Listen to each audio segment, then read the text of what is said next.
What's up, everybody? Do you sometimes feel like there's public opinions that you just don't agree with? Or maybe you have beliefs that you just don't agree with, or you'd like to change? Well, today we're going to be talking about changing the narrative.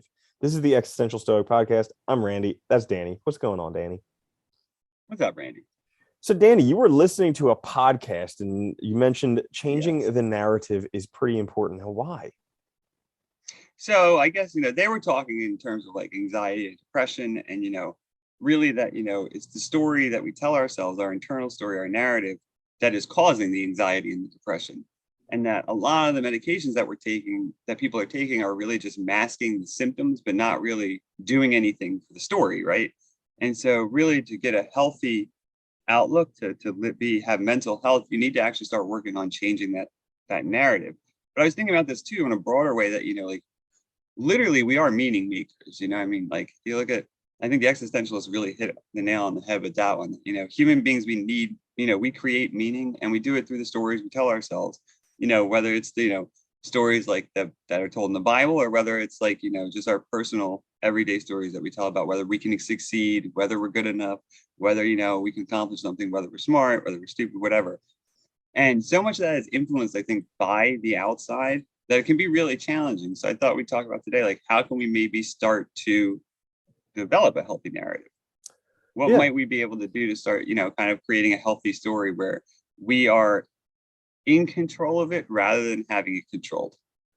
Well, I mean, that's a great point that you bring up because not only the existentialists, but also the Stoics, they Oh talked yeah, about yeah. focusing on what's in your control. And Yeah. so I started listening to Marcus Aurelius's meditations this week, and he talks so much on like focusing on what's in your control, and a lot of that comes down to your thoughts. So like, you know, it's going to rain on everybody, but it's up to you to decide what that means. And I think that's something where changing the narrative could be pretty helpful. Yeah. And he's actually a good example of trying to do that, right? I mean, he was a Roman emperor, but you see like the meditations is almost like a diary entries, right? And like, or is really. And you see him constantly going back to the same problems over and over again. Like, oh, don't get stressed out about this. Don't get mad at people when they when they think this, and it's really trying to work through that attitude, that state of mind, and keeping in control of, the kind of what he's telling himself, right? That story. See, I think that's probably one of the most incredible books you could read because here's a guy who has every material thing that everybody on this planet wants. He has And all can the do whatever he money. wants. He literally has all the money. He has all the power because he controls the armies. He could literally have Yeah. any woman he wants. He could have anything he wants. And meanwhile, he's focused on, okay, I'm going to die. I need to really focus on what's important in life. I can't get caught up in these things because really in the end, they don't matter. They can be taken from me, whatever. So what can I actually focus on that's within my control? And it's just like such a shocking book because he literally like imagine if Elon Musk was like a Buddhist monk or something like that. Like he renounced all of his possessions and he said, you know what? Like that was great, but I need to focus on what's important. That's basically what Marcus Aurelius did. Well, dude, it's crazy too because he wasn't dressing really lavishly. He wasn't blowing money crazily like he could have. He totally could have. And he was going out on the front lines with his army, which he did not need to do. Like it's nuts. Yeah, Mm-hmm. when you think about it. But it's also that really strong sense of responsibility and personal responsibility that he had. Like, that it would be wrong to send people out if he wasn't willing to do these things as well. And I think it shows I mean, in his case, you can say that word, like it shows his character so well. It's an amazing work. But I think that's a nice one too, because like, when you think about your personal narrative, I think we all struggle with this. And I think it is such a huge part that we sometimes forget about that, it comes up, I think, very clearly when you are depressed and stuff, because you start finding yourself like berating yourself, telling yourself you're a failure, telling yourself you'll never succeed. But But I'm the not more sure you if you say that catch to yourself, yourself all the time. A lot of times no, when you're you don't. depressed, it Yeah. goes on and you just believe it. Yeah. Well, you believe it and then it becomes a reality. And I think this is what's so crucial that we need to kind of start thinking about more with our personal narrative, which is whatever you tell yourself, that meaning becomes a reality by default because that's how you start seeing the world. You start interpreting your experiences in those terms. So if I say I can't do this thing, I will not be able to do it because I'm going to defeat myself before I even try. Mm-hmm. And it's interesting, like just to give you another example, like ideas we have about things in society, they're so heavily influenced by, constructs of our social world. To just give you a stupid example, we tend to think of, in the US, we think of boys and girls having different color clothes as infants, right? Girls, it's like pinks, I think, and I don't Sure. know what other color. Blue for boy, right? That all started because people used to dress their kids all in the same colors, but then a marketing guy back in, I think, like it was like the 40s or 50s, decided that if we just push these two different colors, then they can't pass the clothes down to the next child if it's a different sex. And so they have to buy more baby clothes. And it was Yeah. very effective. But think about how ingrained that is in society now. This idea that that color belongs with that gender, Mm, right? And it's like, it doesn't mean anything. Like, so it's just, that's a great but point. if you accept the story, if you accept that story, you accept the meaning, and the world starts to look that way. Hmm. Yeah. Yeah, so I guess the first thing is kind of noticing what stories you are accepting or what stories you're living in. Yeah. Yeah. This is the hard part, I think, though. Like, I mean, I've tried journaling, I think can be helpful to kind of think about like what self-concepts you apply to yourself. How do you think of yourself can be a good starting point, but you have to be honest. And this is where it also gets difficult, Well, you know? I think that's Yeah. an interesting exercise to do is, you know, write out what your goals and your dreams are, and then write out why you don't have them yet. Because that's an amazing Oh, that's a story good you're one. living in right now. If you don't have your Yeah. goals and your dreams, or if you're not in pursuit of them, then there's some story you have right there that you're believing. That's an awesome way. Actually, that's a really good way to get to it, right?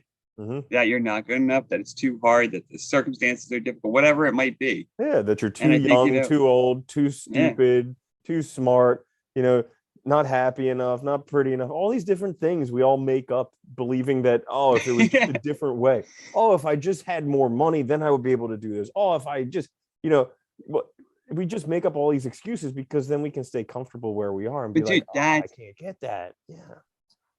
you just hit the nail on the head. That's the crazy part about these stories, these narratives, is that it's all just ways to make ourselves feel better. It's all just explaining away. It's all making our reality intelligible, no matter how terrible it is, right? It's trying to make it meaningful. And 90% of the time, I feel like it's just giving ourselves excuses. It's blaming other stuff so that we can stay in our little state and pretend like, it's ours and that we have some control.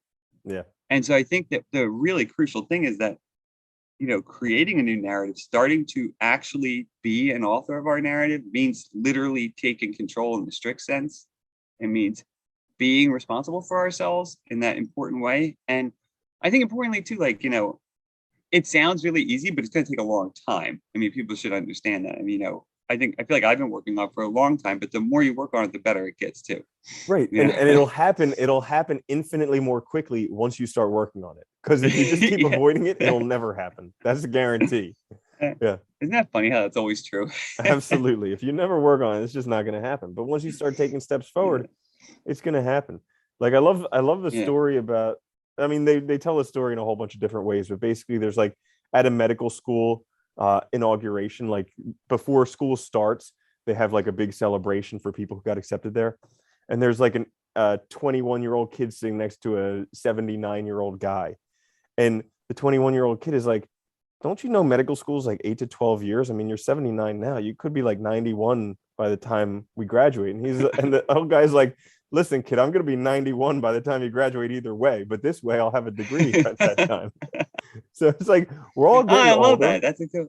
Yeah, Yeah. we're all getting older. We're all going to die. But like, are you going to spend your time fearing what you really want? Or are you going to take steps to go after it? Dude, you know what though? That's funny. That hits on like I think one of the most damaging and worst kind of lies we tell ourselves, which is I'm too old. Like, Yeah. dude, I caught myself doing that. Like when I was struggling with depression, I caught myself doing that when I was like in my early 30s. And I was like, wait a minute, no, I'm not. Like, Yeah. like you feel too old because you keep seeing these stupid stories of people that are 18 or 20 or whatever doing this. And it's like, but wait, Lucked I out. still Yeah. have, yeah, right. They lucked out. Circumstances were great and they were doing something already and they got lucky because they were doing stuff. So I'm not diminishing their part in it, but like timing, it was good timing and all.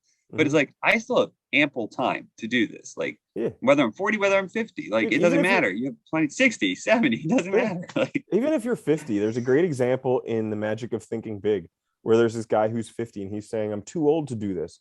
And so he asks the guy, he's like, when does a man's or woman's productive life start? And he's like, well, probably around 20. And he's like, well, when does the productive life end? About 70. Okay, so you got from 20 till 70. Right now you're 50. So you're about 60% of the way through. That means you still got 40% of your productive life yeah, done. You're going to hang up your hat now. Like you still have your yeah, best years ahead of you. And so it gives you a whole lot different idea to, or a different way to look at it, because, really, as long as there's still breath in your nostrils, there's still stuff to be done. yeah. I mean, this isn't like, it might have been true that way back in time, people were dying in their 20s and 30s regularly, but we're Not not anymore. anymore. We live a very long time. Yeah, life is a lot easier. I mean, you don't have to and I think but that's one of the most damaging things we tell ourselves is it's the I can't because of this, right? It's always that reason. And Yeah. I think that's an important thing too, is to look for that and to try and start asking yourself, why? Why am I telling myself this? Like, what is it? Am I afraid? I mean, because here's the other thing. I think a lot of us are afraid of success. We really have these dreams that we want, but we're afraid of pursuing them because we're afraid, like, well, what if it actually works out? What the hell then? Like, then everything changes. My world changes. Mm-hmm. And I think this is the other dangerous thing is the lies a lot of times come from wanting everything to stay the same. No matter what the circumstances are, we want them to be familiar. We feel secure in the familiar, and so we're afraid to take risks and we're afraid to take chances on ourselves. Yeah, for sure. Because we want these things because we think they'll bring us happiness. We think they'll bring us something that we don't have right now. Yeah, And that's like the biggest yeah, illusion that we have, that something external to yeah, what we have right now will bring us any happiness or joy. yeah, Another thing that you were saying is also, instead of saying it's with when you say I can't do something, start asking how can I? yeah, Because if you say I can't, of course simple, your brain just shuts down. But then we say, how can I? Well, maybe I could try this. Maybe I could try that. Maybe I could do a little bit here. Maybe I could do a little bit there. Maybe I'll keep trying. Because there's literally infinite possibilities in the world. Like, I yeah, remember when I was applying to vet school. I mean, that's like hard to get into, they say. I applied to 8 schools my first year. I didn't get to any of them. So I could have given up. I could have yeah, said, I can't. But I was yeah. just like, what the hell? Why not just apply to more? And so I just applied to more. And then I got into them. So but it's like the same thing in any And in the obstacle. end of the day, you didn't even like. At the end of the day, I hated it. Yeah, I know, right? Yeah, it's funny. I applied to PhD programs like 3 times before I got in and got funding, and at the end of the day, I didn't. Yeah, exactly. Like most of the time, you're doing stuff to impress people you don't even know or like or anything like that. Yeah. But I remember when you told me the topic of this one, changing the narrative. What came up in my mind was kind of there's this story of a guy who has like two fighting dogs, and every day he would bring these fighting dogs, or every week he would bring these fighting dogs, and they would fight, and he would always bet on the one that ended up winning. So like after many years of this, people were like, how do you always know which one wins? And the guy's like, the one that I fed, that's the one that wins. And so it's kind of like changing the narrative is doing that with our thoughts. Like I try and be very I conscious like about that. only putting good thoughts into my head and good material. And like, I mean, right now there's a whole bunch of stuff going on with Russia and Ukraine, and my heart goes out to those people, but it's not good news for me to be listening to, watching, staying on top of 24/7, because it's not stuff that's going to make my life better or the people's lives that I have an impact on better. So like being able to focus more on the positives in life enables me to have a better life and enables me to have those people around me have a better life as well. You know what? I think what you said too is important. Like, I think a lot of times when I tell people like I don't pay attention to social media or the news, they think it's not that I'm not informed, but it's that I am not going to sit and watch endless analyzation and opinion throwing around of this stuff because realistically, it's meant to make you stressed. It's meant to make you worried. It's meant to make you angry because that's why you'll keep watching it. It's called They outrage literally, porn. yeah, yeah, literally. I mean, and the fact is, and I was just talking about this yet, a lot of this stuff you can't immediately do anything about. Or if you're going to do something, watching TV is not going to do it anyway.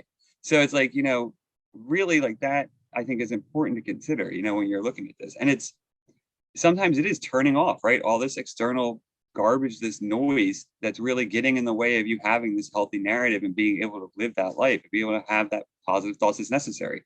And it's crazy It's because funny that, you can live so go much ahead. better without it. Like it's been Yeah, you almost like can 13 or totally. 14 years. Haven't read any newspapers, haven't watched the news, haven't scrolled Facebook, any of this stuff. And still, I'm pretty up to date. Like I'm still alive. I'm still doing pretty darn well, Yeah, but I get to focus on the important things.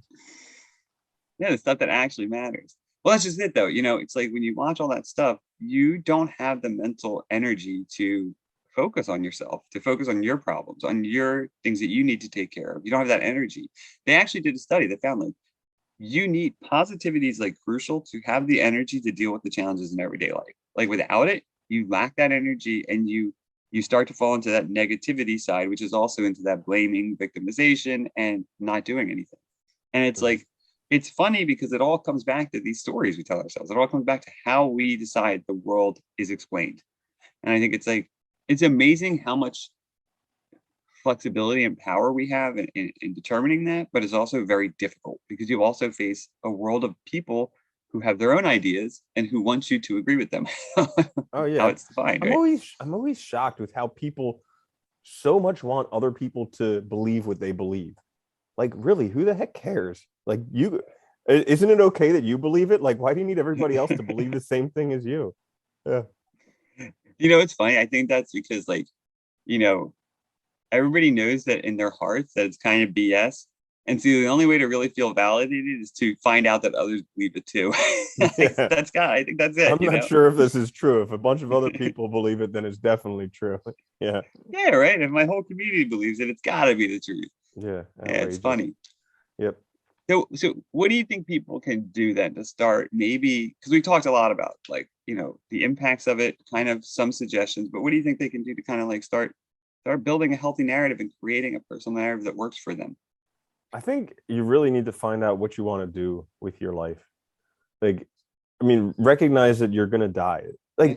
Like, okay, so listening to Marcus Aurelius, it's Yeah. so crazy how much he says like your life doesn't even matter because in the grand Yeah. scale of things, it's literally like the blink of an eye of the universe. Your Yeah. life is inconsequential. And even if you're the most well-known person, even if you're Bill Gates, even if you're Doesn't make a Elon difference. Musk, guess what? In a few more generations, people are going to forget them too. And guess what? Once humanity's wiped out, they're wiped out too. So it's like your life is Yeah. completely inconsequential. So it matters nothing. So what are you going to do with it while you're here? Because Yeah. most people spend all their time trying to do things for their parents or for their community or to impress other people, to keep up with the Joneses. All these things. I mean, if that's what you're Don't doing, matter. cool. But some people might say that's a waste of your time here. Yeah. It's funny too, because like you're right, like the Stoics, that's a huge focus for them, is that realization that it just doesn't matter, none of it matters, and you're going to die. So think about that, because it's important. Because the fact is, when we die, are you going to regret everything, or are you going to look back and be like, that was a life well lived because I Mm-hmm. did what I wanted to do, was right for me? And I think the existentialists focused on the same exact thing, that just doesn't. I mean, and it's hard. It's a hard pill to swallow at first, but it's also freeing, because it means you can do whatever you want. You can make this exactly what you want, or you can, kind of sacrifice it to other people's whims and wishes. And so I think that's a good point. Like, so getting at the core, like, what do you want? How do you figure out, Mm. like, writing down your goals? I think, figuring out I think values too is really important. Focusing on like what matters to me actually matters. Not like, superficial things like getting the next pair of Jordans or whatever, but like actually what matters to me, what is important in my life. Yeah, that I mean, Les Brown has some recording where he says, "With what you've done with your life thus far, is it giving you what you want?" Because really, I mean, that's essentially the point of life, to give you what you want. And if you're not getting what Yeah. you want, then you need to change something. So like that's Yeah. something where I listen to that recording every once in a while, and I always ask myself, I'm like, with what I'm doing, am I getting what I want? And if I'm not, what needs to change? What do I need to do to change that? And especially, and then I give myself a time frame. I'm like, okay, 6 months. Yeah. If this is my last 6 months, what am I going to be doing? And right now, I'm like very happy because, even though I had to struggle for many years to get where I am right now I'm at a point where like, yeah, if this is my last 6 months, rock and roll. But like, Yeah. Right. Do you know yeah, what's nice though about that too, is once you start doing what you want, and once you're focused on the values that matter to you, it doesn't matter how long it took to get there, because mhm, now you're doing it. And I think people don't realize that. Like the people stuck on that idea of I'm too old. It's like, dude, once you start, you realize you're not. You will immediately realize you're not, because all of a sudden you're in control of your life.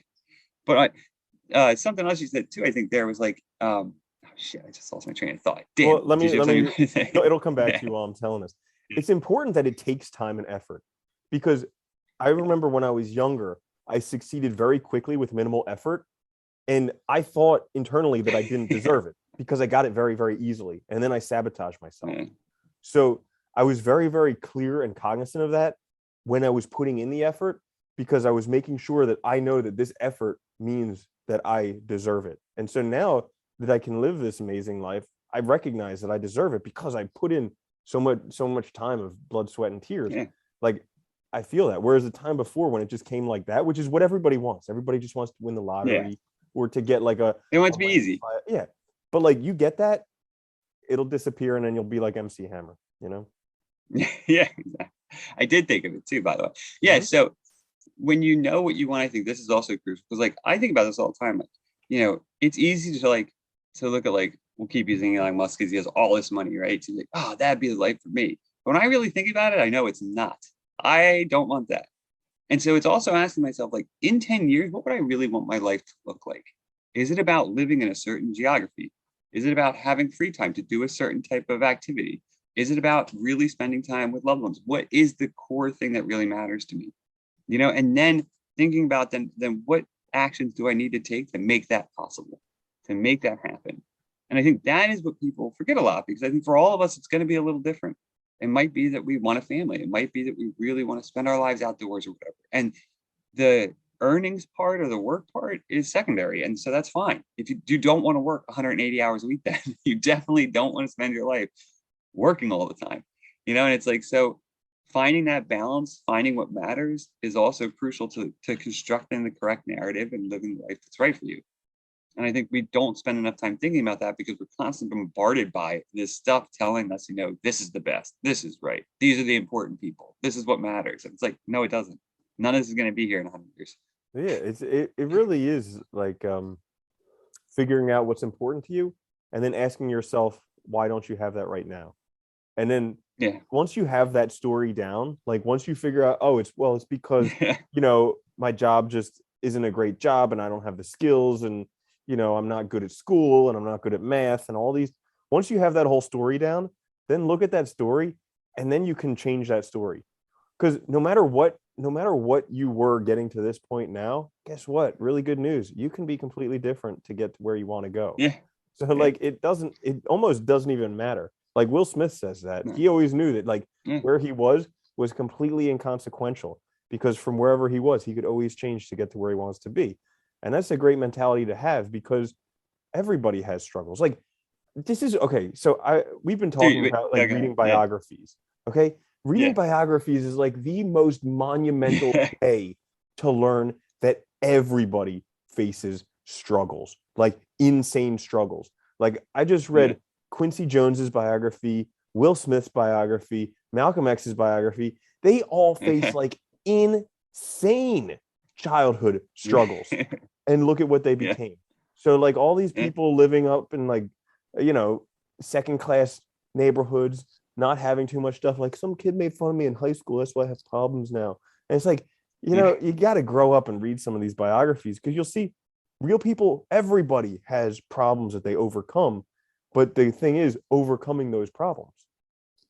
Yeah, it's funny. It's like no matter how amazing and how famous people are, in 100 years, there'll be a bunch more people that are just as confused, struggling with the same problems that we are.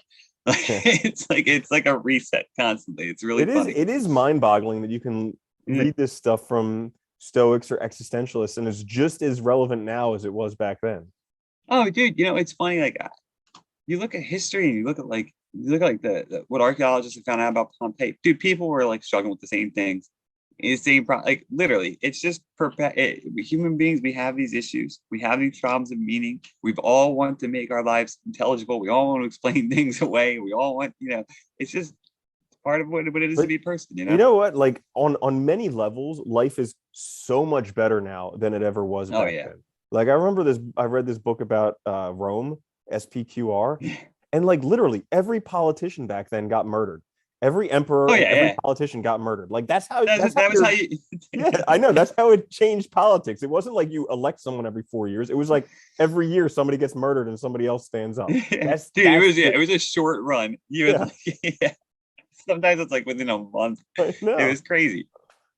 Yeah. Yeah, no, I mean, yeah, when you think about it in those terms, dude, it's like, dude, we have AC, we have heat, we have, water and toilets, all the technology. Yeah, it's like people live longer than ever. Like, and so, and it's funny because I think that gives us more time to focus on the mental stuff that maybe is harder sometimes too, because it's like seems murkier, it seems cloudier, it seems more difficult. But I think, you know, knowing that you can create your own narrative. I think that's the other thing I was going to say too. It's like knowing that none of it matters is also very empowering for creating your own narrative, because then you realize like, oh, I can make the story up. It doesn't matter what I decide. I can do whatever I want with it.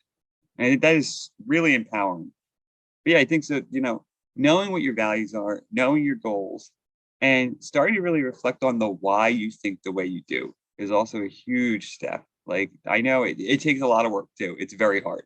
Like it took me a lot of journaling. I remember when I was depressed to really figure out like why was I telling myself these things and what was I blocking myself from doing? Because a lot of times I think that's a great way to figure out which direction you should be going.